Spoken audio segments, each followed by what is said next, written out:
Hello, everyone, and welcome to another episode of Mindset Over Matter. I'm your host, Gabby Gooding, and today I am very pleased to have Ian Westmoreland as our guest on the show. Ian is the founder of two not-for-profit organizations, Mentoring Men and Kintsugi Heroes. After his 42-year career in IT, Ian experienced a life-changing moment that inspired him to devote himself entirely to volunteer work, which has won him and the organizations several awards and recognitions. Ian's story has been covered on national TV, has been referred to in both federal and state parliaments, and included in the Moments in Time book, as well as numerous podcasts, newspapers, and radio shows. Ian, welcome, and thank you so much for joining us today. We are so thrilled to have you on the show. G'day, Gabby from Australia, and thank you for this opportunity to share a bit of my story with you. So thank you. Absolutely. So thrilled to have you. So to start us off, Ian, I would love it if you could share a little bit of your story, just in your own words, just to tell us how you ended up doing all this incredible work that you're doing today. Probably should set the scene with my family environment, which I'm absolutely blessed with. So my wife and I have been married for over 40 years. We have 4 kids, and we had our 12th grandchild about 9 months ago. So amazing family that we get together on a regular basis. If I take it back, we got married early in the piece, and we struggled for income. So I would always have a full-time job, and I was always doing side hustles or running different businesses to try and make more money to put food on the table. So for a big part of my life, making money and just supporting my family was a very strong focus. Gradually, I managed to work my way into better and better paid positions and finished up as a relatively senior IT manager, running the development and support of some IT applications in the utilities industry. And it got to the point in 2013, I started to increasingly think there's more to life than just making money and delivering software changes. And on the 10th of September 2013, I got on the train to come to work. I continued to read a book that my youngest daughter had given me. And what I read that morning transformed the thinking for the rest of my life. And in May 2014, I quit my job. I tell people the blessing of my wife. She has a little bit of a different view on that, but I quit paid work. So for the last 9 years plus, I've been a full-time volunteer. My wife still works. She's a nurse at the local hospital. And at the start of that journey, a couple of days after reading that book, I met someone who talked about 2 key things. And one was the program that she and her husband were running to support young mums. And there's a lot of controversy, difficulties around young, generally single mums early on, teenagers or whatever. She and her husband were supporting them, and they couldn't keep up with the demand. They're actually turning young women away. And as a result of what I experienced on the train, I had a feeling there's more to my life than just doing what I was doing. So at that point, my wife and I decided to fund that group for another day a week. So we funded that for several years. That group is still running.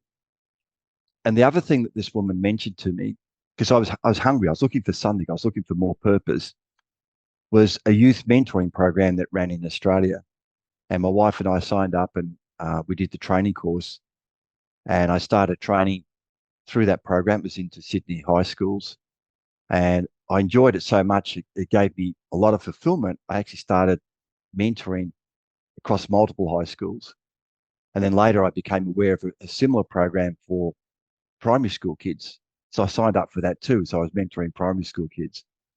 And then I became aware of a third program which supported the family environment. So I became a coordinator for that. So there I was. I never used the word retire. I just stopped paid work, but I was doing a whole bunch of meaningful stuff. I was also looking after grandkids as well. And then in 2018, I was mentoring a young guy in one of the Sydney high schools. And in a chat with him, it was more of a listen to him, he shared that his father had suicided. His mum was an addict who was in and out of rehab. He's living with his grandparents, which he hated. And then he just turned, he looked me in the eyes and he started crying. And he said, Ian, help me. And what can you do? What can you do? And under that model, everything's confidential, but you can debrief with the program counselor. And I spoke to her, I guess, looking for advice. And she said, Ian, she surprised me. She said, Ian, are you okay? And I just started crying myself over this situation. And I was flat for a couple of months. I didn't know why. Um, and then I realized it was this situation, what to do. I tried talking to my wife, and that wasn't helpful. I love my wife, but I needed someone with a different hat on. And then I realized I actually wanted to have a mentor, just like the mentoring I provided to all these tens of kids. I should explain, for mentoring such a broad term, for many people in business, they assume it's someone with acquired skills, knowledge, experience who guides and directs and advises someone else. But that's not what I'm talking about. I call it life mentoring. It's predominantly listening. It's listening, supporting, encouraging. People aren't broken. They don't need fixing. They don't need telling what to do. They just need to be validated. I'd say, if I was being softer, I'd say love, to show that they're worth it. So I looked around for the nearest program that provided that sort of mentoring to men, and I was incredibly surprised and disappointed to find there wasn't one suitable.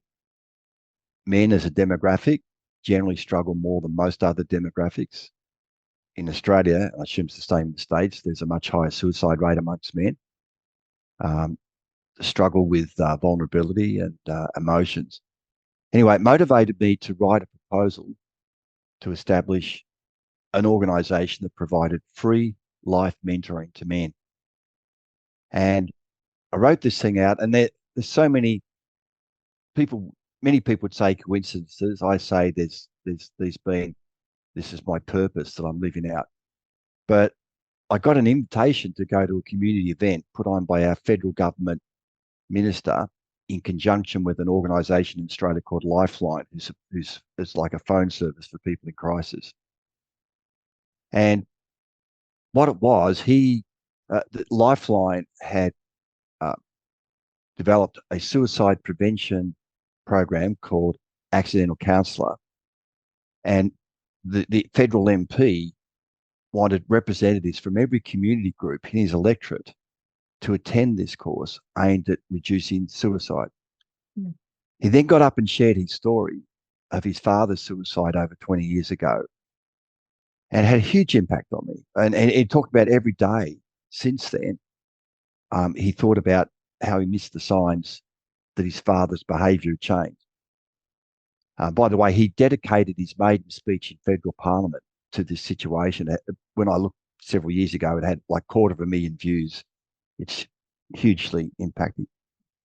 Anyway, it just hit home to me, and I don't know why. I actually took my proposal to establish a mentoring organisation for men there. As soon as he finished speaking, I quickly raced over to him. He saw me coming, and I said to him, his name is Julian Lisa. I said, Julian, where was the support that could have helped prevent your father from getting to that point? And I started talking about this this proposal I had, and he just got it straight away. He said, Ian, come and see me in my office. And I caught up with him. We chatted about it. He gave me a number of ideas. I said to him, if I started this, would he be prepared to sign on as an ambassador? He said, absolutely. Wow. And that was it. I'm committed. Rubber hit the road. I totally underestimated how much work was involved with doing this. A lot of things way outside my skill set, from developing a constitution, from trying to learn about social media and website forms and processes and business registration and all that sort of stuff. But we're off. And my wife agreed to different degree, different levels to help. We funded the startup of this, and just I put my heart and soul into this. But it's amazing when you have a passion and you've got a dream, the number of people who it resonated with, who came alongside as volunteers. And after a relatively slow start, it's just boomed. The organisation, so this is Mentoring Men. The organisation now has an annual budget over $1 million a year. There's a dedicated paid team who look after it. Um, I stepped aside as the CEO at the end of 2021 and stepped off the board 3 or 4 weeks ago.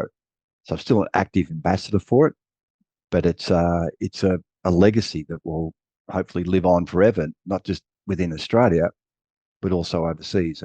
And through this program, where I hand on my heart, we're saving lives and we're transforming lives. And I'm still a enthusiastic mentor, volunteer mentor through that group. And I'd learned so much. The last 9 years, I've learned more than probably any other, well, definitely more than any other period of my life. Wow. Gabby, will I keep going because that led on to the next charity, or not? Wait, sorry, I'll pause. No, that's great, and I definitely want to hear about your other ventures. And I actually had planned to ask you a couple of things about the Kintsugi Heroes as well. But just before we get into that, though, I'm just so fascinated by, if we back up to the moment where you talked about your experience on the train. You had read something in this book that you were gifted, and it seemed like it was around that time when you felt like you should take action.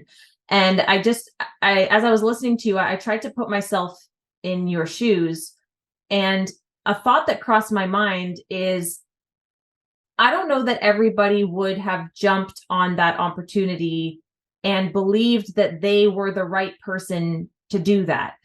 It could be that somebody would think to themselves, well, I'm sure someone else will have the same thought and go ahead and start something like this, or I don't have the time, or I don't have the support, or I don't have maybe the experience. Like you said, you listed a whole reasons why you could have used this as an excuse, right? I have no idea how to register a business. I have no idea how to maybe navigate the business side of using social media, or all the other things you mentioned. So my question is, why you, right? What was it that made you feel like, yes, I need to be the one to do this? I guess two key things. Excuse me. Um, One of the things about me, I'm incredibly tenacious.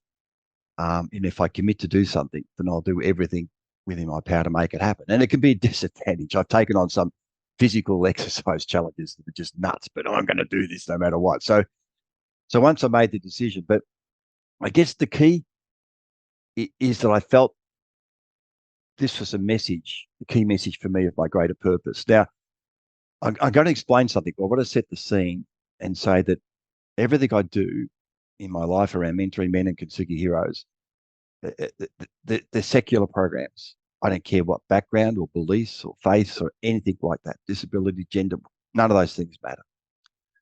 But for me, I'm a Christian, and and the book I read, I've actually got it here, was Sudden Stand Still by Steve Furtick.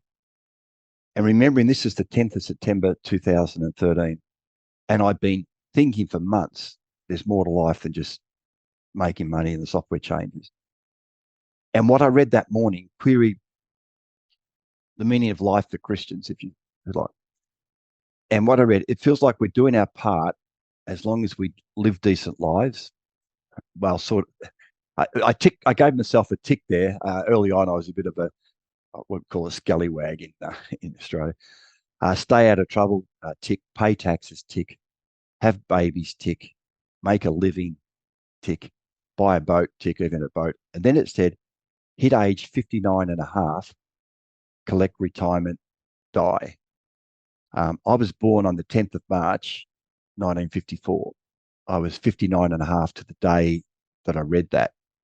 Now, until chatting to you recently, I thought, why would an author ever put in age 59 and a half, collect retirement, die? Because in Australia, it used to be 60 and then it went to 65. They keep upping the retirement age, but it's certain 59 and a half. So I felt that message was for me and it just resonated. And then it was the first in a series of things that have happened along the way that give me strong confidence that what I'm doing is delivering, progressively delivering on the purpose that I've got in my life. Wow, that's incredible. It gave me chills, as I'm sure it did for you too, right? That's what started it all. But I also appreciate the fact that you I don't know if that was a learning moment for you or if you were already very in touch with kind of listening to yourself, listening to your intuition, these types of things. But I've spoken on a previous podcast episode about learning to start something before you feel ready. And I think there's something to that as well, right? Because there can be a million excuses not to start something, but if you can, if you're lucky enough, I would put it this way, if you're lucky enough to feel that feeling that there's something that you are passionate enough about, or you're feeling a sort of calling, I guess you could say, to do something, I I think that's good enough of a reason to ignore all of those excuses, start before you're ready, and just trust that you can figure it out along the way. Whether that means you have the confidence in yourself to figure it out along the way, or you have a good support system to help you. There's something to that, right? You touched on one of the biggest issues or challenges I see. I encounter a lot of people who tell me about their dream. And I don't know if it's analysis paralysis. Mm. I don't know if it's fear. I don't know if it's this lack of drive to do the hard yards. There's a lot of boring stuff. I like the expression ready, fire, aim. And it's the vast majority of people are in the category you talked about. Now, clearly, there's got to be some sort of mini due diligence. I mean, some sort of, like, I think I'll bounce this off two or three other people. But as an example, I had, when I started mentoring men, I had this pull-up banner at the local shopping centre, and people would come up, and one guy came up and he told me about his dream to support new dads. In Australia, there's a lot of support for new mums, but dads, I mean, we don't go through the physical, chemical, mental changes when a baby's born. So we're not, you know, his idea was to provide a support service for him. And he talked about it. He's been thinking about this for years, but he hadn't done anything. And a few weeks later, I met another guy outside a pizza shop in Sydney, and he told me about his dream to reduce male suicide. And in this case, he brought out an A4 sheet of paper. That was it. And he'd been working on this for years, but hadn't done anything. And I went down to Melbourne, and I met another guy who shared with me. He came from an Indian migrant culture, and he wanted to use his experience to help support young migrants, particularly students coming out to Australia. He'd registered a business name, but he hadn't done anything. Interestingly, all those three men saw mentoring men as a vehicle and they all got involved and did a fantastic job for the program. But Gab, just to reinforce what you said, if take some steps, take some action, start to move. You can't steer a stationary ship. Move, and it's my own experience in the not-for-profit space. If you're passionate about it, and people will get on board and come alongside and help, and people are looking for meaning, and if you've got something that's going to give them that meaning, then they'll do it. Absolutely. And there's two things there which you're getting at that I'll just highlight is, one, people are willing to help. I think a lot of times people think that they're alone in their ventures. And so it's important to note, if you even just talk to people about it and put the idea out there, there may be people along the way that are going to also believe in what you're doing, or will be willing to connect you with somebody, or, the act may seem small, but it can go a long way to somebody who's scared to start something that they're wanting to start. And the second thing is if you believe in something enough, I think the passion that people see in you can also be contagious in a way. And so if you can try to not be so shy about it and just really just commit to it, right? Just give it a shot, leap of faith, whatever you want to call it. I think that also makes a difference as well. People will believe in what you're trying to do if you believe in what you're trying to do. I'm sure you experienced that as well to some degree. Yeah, well, many of the people who were involved in mentoring men have now come on. In fact, they're on the board of Kintsugi Heroes, um, yeah, I mean, I like to think it's all about Kintsugi Heroes, but some people said to me, and it's a part of it's all about you as well. So which I in a way is complimentary, but I much prefer it was all about what I'm trying to do, not me, the person. But yeah, I agree. Just So make humble. the move. Yeah, it's interesting what you said about you have different perceptions. So there was a survey done that said if someone in your circle reached out to you and started talking about a challenge, a mental health challenge or whatever, would you help them? And the majority of people said yes. Mm.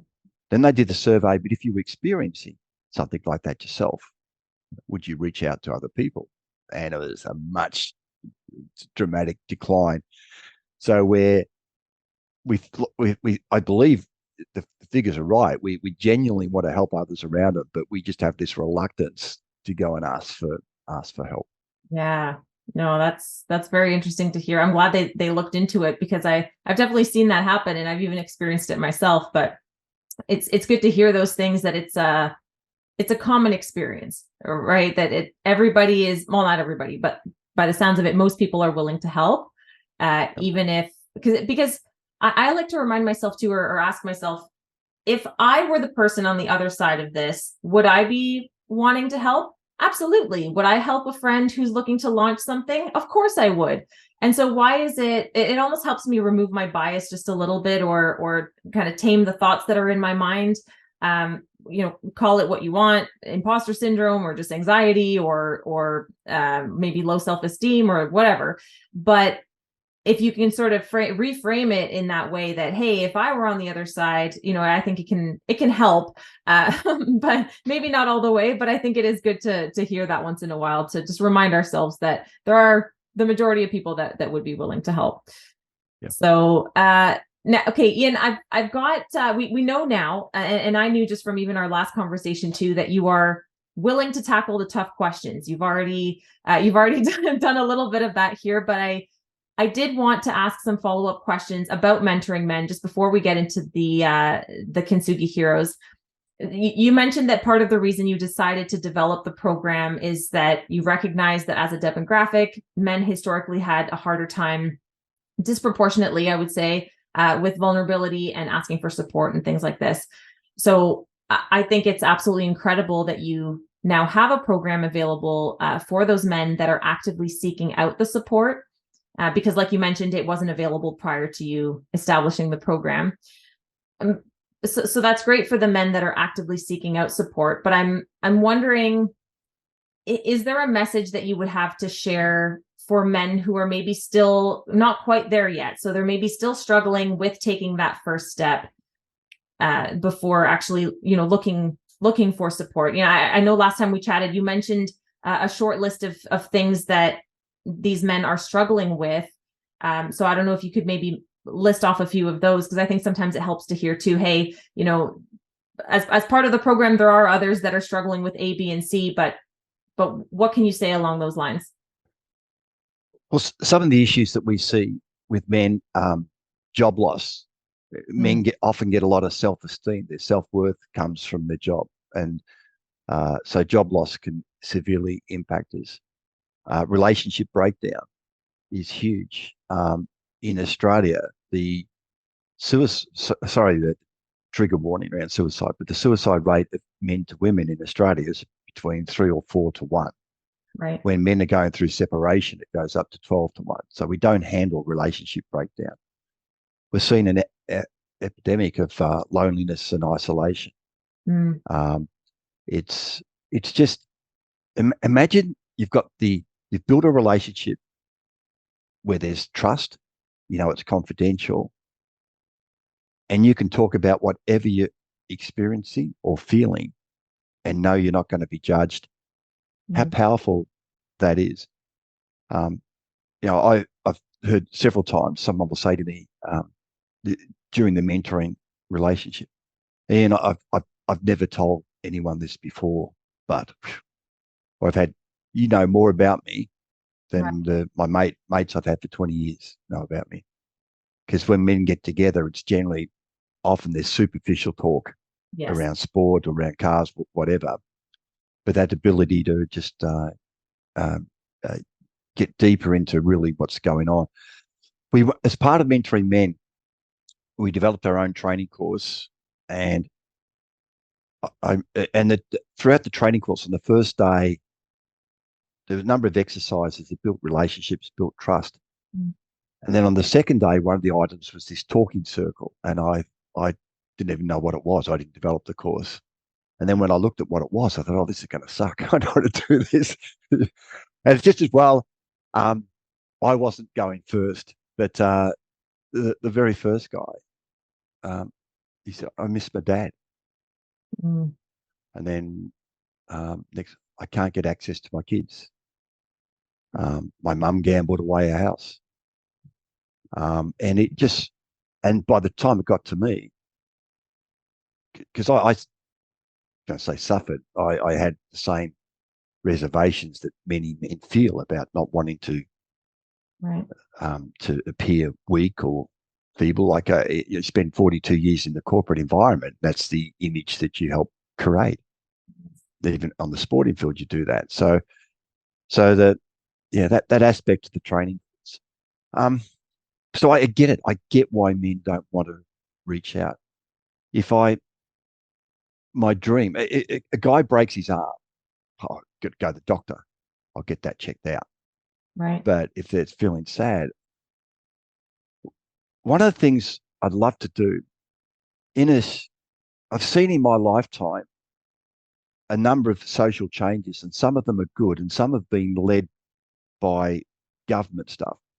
Um, Back in my time, so 69 years ago, we would rub coconut oil. We put oil on our skin to get a healthy tan. And we're in the southern hemisphere. There's a hole in the ozone layer, and it's just nuts. It was stupid, and we deliberately put our stuff on our skin to burn, and paying the price for it now. I've had the trifecta of skin cancers.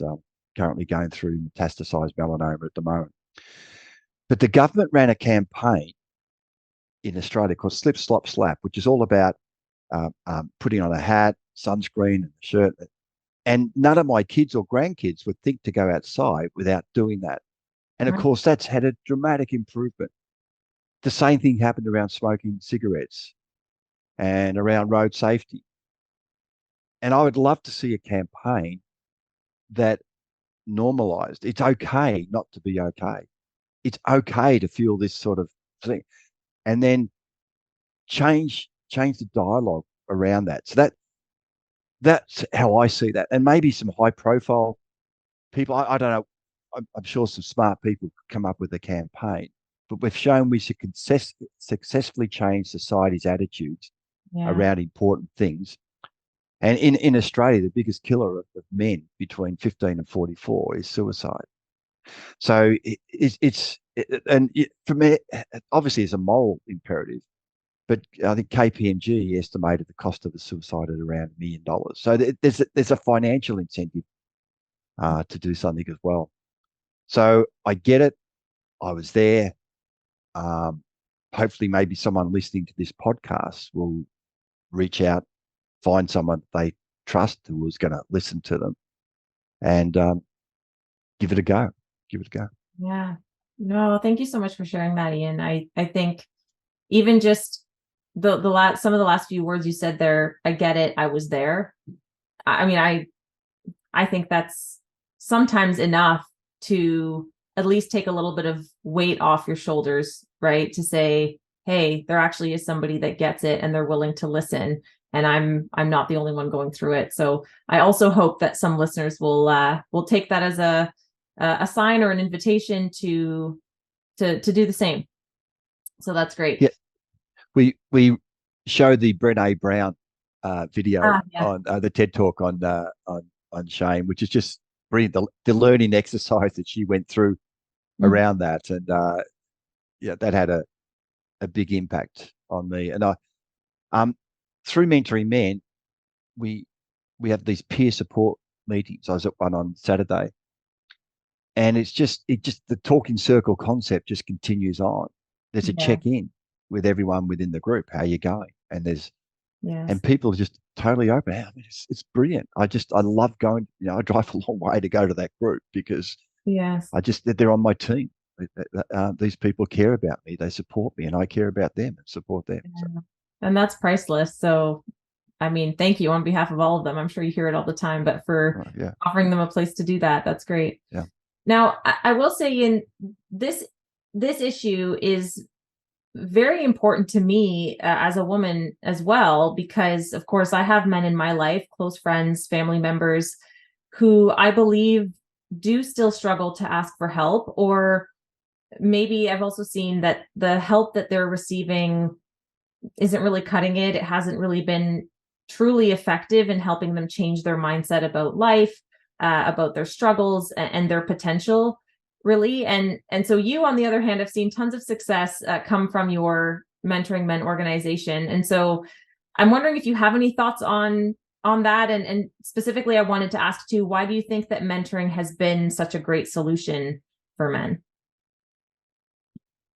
Um, One of the things that we cover in our training course is this. There's a poem written by an American, Ray Horton, in 1979, and it's called "Just Listen." Mm. And I'd encourage any listeners to go and have a look at that. We've got two ears and one mouth, and often particularly with men, as soon as we hear about a situation, we think we've got to solve it. Me And yeah, exactly. And I still get into that mode. And I'm not a great lister. I need to be better at doing this. But I would say, if you want, just listen. That there's a number of techniques. Ask questions. too. Uh, um, Seek to understand.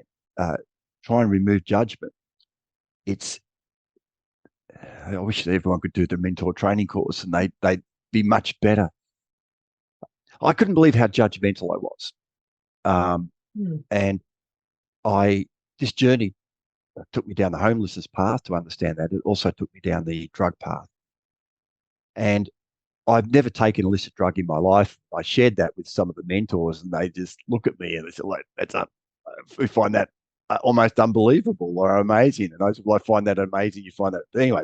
I guess from that point of view, it's been a relatively sheltered life. But I started trying to get an understanding around drugs, and I was talking to one of our mentors who used to take drugs one day, and he said, "Ian, if you want to reduce illicit drug usage," he said, "stop sexual abuse."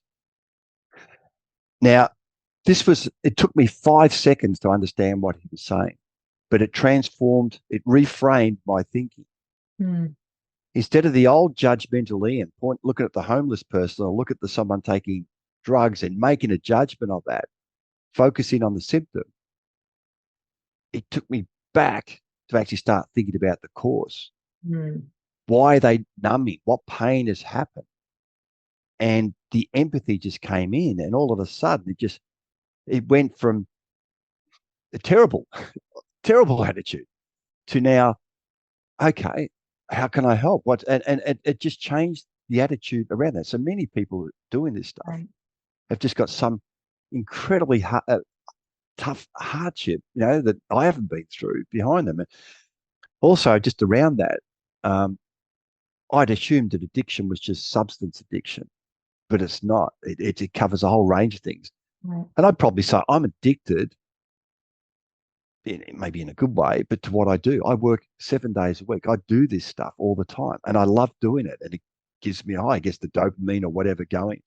But we could be addicted to social media. It could be food. There's a whole bunch of other things. Mhm. And um, I've moving into the latest passion project. But I want to do we've done a series of episodes around addiction, lifting the lid on it, helping people get an understanding.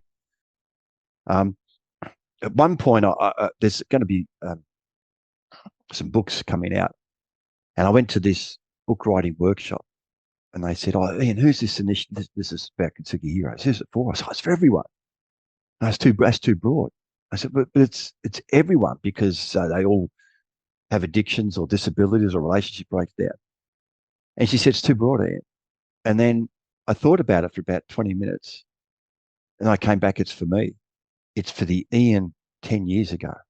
Mm. The Ian who was judgmental, the Ian who was ignorant, the Ian who, and that helped me focus around that. So there's a lot of Ians out there. Right? There's a lot of that. So yeah. Wow. So I go on a roll, and but I that was okay. No, that's really great, Ian. Anything you share is valuable. Now I have one last question about the mentoring men, and then I did want to move on to some other things as well. But just quickly, and I would say for my own benefit, I would like to know, because I'm sure you speak about the importance of having a strong support system with anyone that is in your program. I mean, you've created a support system for them, so inherently, it's we know it's important. Now, I personally consider myself to be part of the support system of the men that are in my life, and I'm always thinking about how I can do better at supporting them. And so, my question would be, what advice would you have for someone like me? Is there anything like what can I do uh, to help them more, if anything? Not to put you on the spot, but I'm wondering. Well, thanks for asking that question, and thanks for even thinking about that. Um, it's a great question. Look, the first thing I talked about before was just the ability to listen, to give them an opportunity to actually speak. Another comment I make as well, it's hard being a man. It's a lot of confusion, Mm. and you hear things like toxic masculinity. And I'm, in fact, in the old days, I guess I would define a man. I thought it'd be great to be a cross between Clint Eastwood, Indiana Jones, James Bond. I mean, which is just ridiculous. But and I guess the media sort of put pressure on us to be more like that. And I started to think, well, who is a real man? What is a real man? Because um, I shared on part of my story. We used to go camping, and it was all about guns and shooting and killing things. I hated it. Mm. As a 10-year-old, I would stay back in the tent while my dad and the mates and brothers all went out spotlighting and shooting things. And I used to think, oh, what sort of man am I? I don't want to go kill anything. And um, now I'm 100% comfortable with that. So so I'd rather define a man by what he isn't. And Mm. a man isn't someone who abuses other people. They don't assault. They don't violent. But if you want to cry like I do at a romantic movie, fantastic, do it. If you want your grandkids to paint your toenails, fingernails, let them do it. If then you want to do it. So I, I don't like the cookie cutter thing, and I think that's one of the issues that men feel this this need to somehow conform to this cookie cutter image, which has been it's false anyway. It's created through advertising and through marketing. Right. So I loved your question. I guess maybe then coming back, listen more, and maybe understand that it's a tough gig being a man, particularly nowadays. Do you open the door do you not open the door? There's a whole bunch of stuff around that, and it's confusing, and most of us struggle around that. But Right. I'm far more comfortable with who I am now Yeah. than before. No, and if I could dare to try to add to that, maybe trying to be a little bit more aware of our biases as well around the role of a man, or for instance, let's say that I were married with kids, and my kids went and asked my husband to paint his fingernails. Being aware enough to know that I shouldn't just jump and say, well, no, you can't do that. To maybe just letting it be, right? So just being aware of my own biases, I would think, I don't know if you'd agree or not, but that might be helpful as well in certain situations. Yeah, I guess many women probably have a perception of how a man behaves, and yeah, it's just confusing. Probably in the older days, it was these stereotypes, not necessarily right, but it was a lot clearer. It was a lot more clear cut. And Right. now we're all going through these changes that have caused a bit of confusion. Right. Um, but I think it maybe getting down to the authentic self, and Yes. and and leading a corporate life, it's like there's a lot of things that get in the way of us Yes. finding who our authentic self. I suspect some of us don't even know what that is anymore. Yeah, and I'm so glad you asked that, Ian. It's like you read my mind because the next thing I wanted to get into was around the authentic self because I know outside of the official programs that you run, you do also speak in general a lot about how to discover your true purpose and reveal your authentic self. And I think many people struggle so much with this, myself included. And for most people, it's maybe even for the majority of their lives. And so I wanted to ask you, why do you think it's such a struggle? And it, in a very quick nutshell, if you could, what types of steps can we take to at least start thinking about getting closer to understanding who our authentic self is? Yeah, I call it finding our best life and then living our best life. And I feel there's a lot of things that progressively get in the way of us even thinking about that. We get hurt through relationship breakdowns. We get sick physically. We get sick mentally. Um, One of the biggest players I see is just this advertising campaign, the media, the drive for around consumerism, materialism, the bigger car, the bigger house, the bigger boat. I was just reflecting before this that in my parents' day, the wives generally didn't work. They were there looking after them. But we're now in most relationships, I assume both partners would work. So we've got this drive around materialism and money, and there's a whole bunch of negative effects on that, including obviously um, the kids that, but also just the loss of this best life and the lack of fulfillment. In my view, our best life is where we use our skills and experience and talents to positively impact the world around us. Right. It's where we get genuine contentment and fulfillment. And I don't know, driving that $200,000 car. Uh, um, I've got a 2007 Honda with baby seats in the back, but and my grandkids love going in the blue car. So I don't need a flash car. Right. Far more valuable having two grandkids in the back. Yeah. Right. No, absolutely. So, let's say we are doing the work and we're starting to discover our true purpose. Last time we spoke, you mentioned the importance of storytelling when it comes to uncovering our hidden value. You said something along those lines. And so I'm wondering, do you have any advice on how we can get better at telling our own story and why this is so important? Yeah, I guess talk about Kintsugi heroes, and this is an idea I had in the 1990s.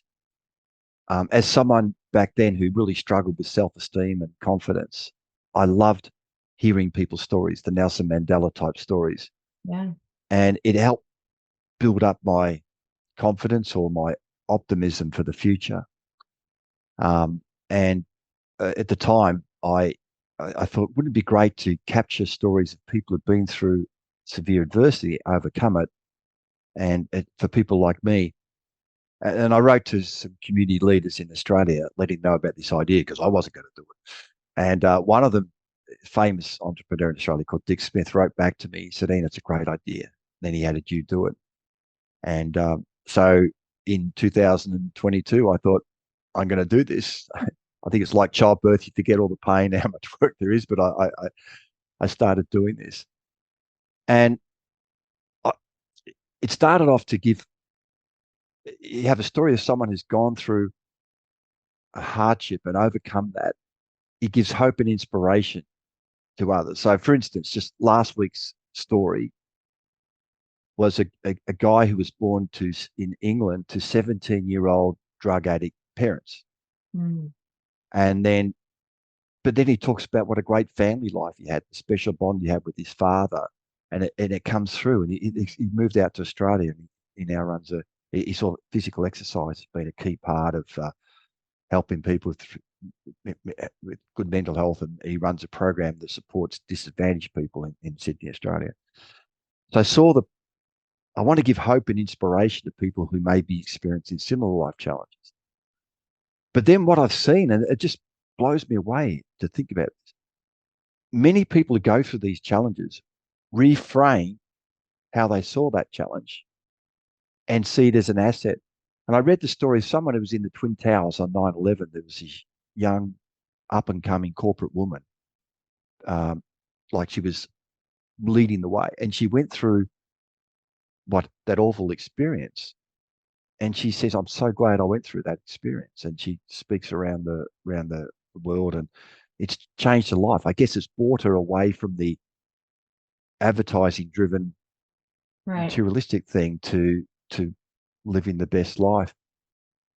So that's the second thing, and the third thing I want to achieve from this is to help the Ians better support people who are going through life challenges. Mm. We have a tendency, like um, if someone was grieving, if there'd been the death of someone really close to them, oh, it's really uncomfortable. I'm not going to go and talk to Gabby because that conversation might, and I won't know what to say. Or that I'm going through cancer recovery, hopefully at the moment. And what do you say to someone like that? Do you go over? Do you even? And and we're not good at handling those sort of things. Um, but I like to think I'm a lot better now. I can go and have those conversations and talk to people and share. They're the objectives I want to see from this. And there's I get even a fourth one. Again, my wife is and I've funded this, the vast majority of this, but we did get some funding to capture stories of people impacted by the Black Summer bushfires in the Alpine area of Victoria. And there is so much unresolved trauma down there, particularly amongst men. And my dad won't even talk about it, they'll say. Mm. They change. So there's a whole bunch of that sort of stuff. So we're seeing this as a catalyst to, by hearing someone else, it's contagious. When someone else shows their vulnerability, and maybe that's an answer to something you talked about before, even in a family setting, or you talk about how to, if we show our vulnerability, then that encourages others. I like to think in the corporate world, if the senior management started doing that, it would have a positive ripple effect. They find they have a much better company. Yes. No, absolutely. And I think this would be the perfect time then to ask, because I wanted to talk a little bit more about Kintsugi as a concept, because now you've explained a little bit about the organization where you're collecting stories from people who have overcome adversity in their life. And I think it goes without saying how much that can add value to the listeners, right, who can either relate to the story or can be inspired by the stories that they're hearing, right? But it'd be great if you could just explain in your own words what Kintsugi is for anybody who doesn't know. I know I've heard of it before, but for those of our listeners who haven't, what is Kintsugi, and why do you think it's a worthwhile way to approach our experiences? Great. I hadn't heard the term Kintsugi to 12 months ago. So for most people out there who have, but someone who knew I was going to start going down this journey said, Ian, I've got the name for the the new passion project. So the legend is there was a Japanese emperor. So it's a Japanese term who had some valuable pottery, like my $2 coffee cup here. And over time, it just showed wear and tear. It chipped, it cracked, and showed signs of damage. And he said to the craftsman, I want you to fix it, make it brand new, make it look brand new so you can't see there's any damage. And they couldn't do it.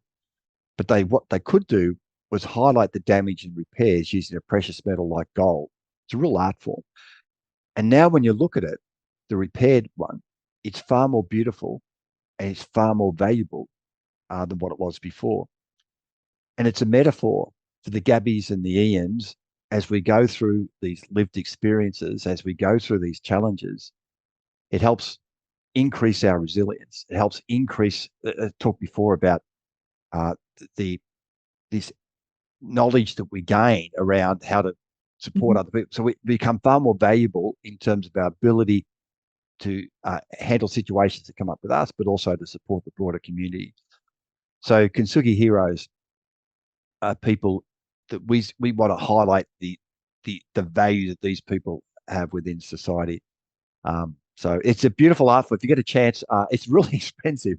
Otherwise, I should have I've got one of those kits where you break a cup and you put it back together, but I need some grandkids to show me how to do it properly. So Yeah, no, thanks for explaining. And I think what's beautiful about that is that, like you said, it became more valuable by highlighting the damage. If you it's and it's almost tough to call it damage. I mean, it is, but it doesn't have to remain as damage, and it doesn't have to remain in a negative light, right? Because if you put the spotlight on darkness, it has no choice but to become light. So I think there's something really beautiful about that. So thank you so much for explaining. And I think what you're doing there is amazing as well. And I know you've shared some great success stories. The one specifically I'm thinking of is you had said that at Kintsugi Heroes, you're trying not to judge or filter out which stories get posted, because I think, as you shared, there was one that came through that you thought was going to be just groundbreaking and everybody would be moved by it because you were. But then there was another story that was maybe to you not as impactful, or maybe it didn't resonate with you quite as much. But when you posted it, the response was outrageous in a positive way, right? So I think there's a lesson in that as well, without sharing necessarily what those stories were, but just Yep. not passing judgment, and just sharing as much as possible, I think, is where the benefit comes in, right? Yeah, exactly. The story you mentioned was a woman who lost her identity through marriage, and Right. it was always everyone referred to the husband's name and then his wife, Right. and it just resonated with so many women. Mhm. And yeah, my judgment gets in the way frequently. You just like, but that's okay as long as there's Natural. the willingness to. Oh, okay, yeah, yeah, and I just keep learning. To me, we should Yeah. never stop learning, and I still get caught up on that, but I'm still learning. Very good. No, it's an ongoing process, so that's great. Now, okay, Ian, I know we're coming up to time, but I have one last question for you, just because in context of what my podcast is all about, mindset. I wanted to ask this question before we close off. So I think that most people would agree that having the right mindset, or working on improving our mindset, is important, but we don't often hear about exactly what that means or what the steps are to improve our mindset. I know sometimes, for instance, I've heard people say, well, just be positive, which is usually met with a response like, well, that's genius. Why didn't I think of that? Because it's not necessarily helpful, or doesn't give us anything tangible to work with. So, again, sorry to put you on the spot, but the question is, what do you think is the key to at least starting to change our mindset? What's one or two elements that can help us do that? Great question, and as I said at the start, I'm not qualified in these areas, but one of the things I've seen, a really bad trend that's happened in the world, is this polarization of views. Mm. Um, Yes. it happens in politics. There's a whole bunch. We could list a whole bunch of things, and what people tend to do is join a group that reinforces their view and actually takes them further left or further right, or whatever. And it's really bad. We've lost this ability to have a reasonable discussion and actually hear someone else's view. Yes. And I've got a model that there's a wire that almost goes to either extreme, yes, no, positive, negative, black, black, white, Mhm. whatever, but it doesn't get there. And then there's a bead on the wire. And as you have a discussion, you may move that bead one way or another. But for some of these people, and I would challenge them, I bet you there'd be people with an extreme view either way. I don't want to pick one. Mhm. And if I was to say to them, what information would you need to hear before you would consider you're changing your mind? Some of them would say, there's nothing you can say to me that would change my mind. And I would just say that's a very foolish attitude. Yes. So I would, coming back, the mindset should be to, I guess, to listen, to reevaluate, to remove the judgment, to be more open-minded to take things Right. on board. And that's where one of the things I want to do with Kintsugi Heroes is organise community events and have speakers come along. And it could be someone with a physical disability. It could be someone from a different culture or a different, gender-related thing, Right. and just to hopefully have people there who may move the bead one way or another around that. But that would be my suggestion. Yeah, no, I love that. And I spoke about this actually in a previous episode on my podcast, was that anything that I share in any of my podcast episodes, if I seem to present an opinion or something like that, I am aware that I'm only speaking from the position of the knowledge and experience that I currently have. And I am 100% open to the fact that I can be proven, I don't want to say proven wrong, but that I can have my mind changed, right? If somebody, and I would love to engage in conversations with people who don't agree with me. And I've tried to find ways to actually force myself into situations like that. And what I mean is, even if it's not a conversation with someone, I remember going into a bookstore and telling myself, first I noticed that I would always be drawn to the same sections of the bookstore. And I realized that I'm just validating things that I'm already reading in just, said in different ways by different authors. So I asked myself, what's actually a section that I'd be least likely to go to? And let's go there.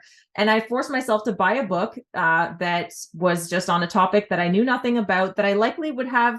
It's interesting. I might even have a strong opinion about it, but I know nothing about it. And that was humbling for me to say, I'm going to actually expose myself to something that I either don't agree with or that I don't know a lot about, because that's the only way to expand my mind. And I think maybe taking on an attitude like that might be helpful in a variety of ways.